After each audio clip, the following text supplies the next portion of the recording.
धाराशिव जिल्ह्यातील तब्बल 45,000हून अधिक शेतकऱ्यांचे 772 कोटी रुपयांचं कर्ज थकलंय आणि ही सर्व खाती आता थेट NPA मध्ये गेली आहेत। मागील 5 वर्षात निसर्गाच्या लहरीपणाने शेतकऱ्यांची आयुष्य उद्ध्वस्त केली आहेत आणि उत्पादन घटलं, नुकसान वाढलं आणि त्यात कर्ज भरणं देखील अशक्य झालंय। परिणामतः 45,543 शेतकऱ्यांची खाती आता बँकांनी थकीत घोषित केली आहेत आणि आता शेतकऱ्यांना नव्यानं कर्ज मिळणंही कठीण झालंय। त्यामुळे शेतकऱ्यांच्या या परिस्थितीत महाराष्ट्र सरकारच जबाबदार असल्याचा आरोप करत आमदार कैलास पाटील यांनी सरकारवर थेट हल्ला चढवलाय।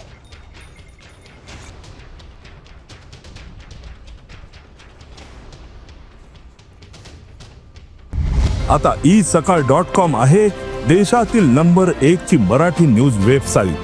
प्रत्येक अपडेटसाठी isakal.com ला नक्की भेट द्या।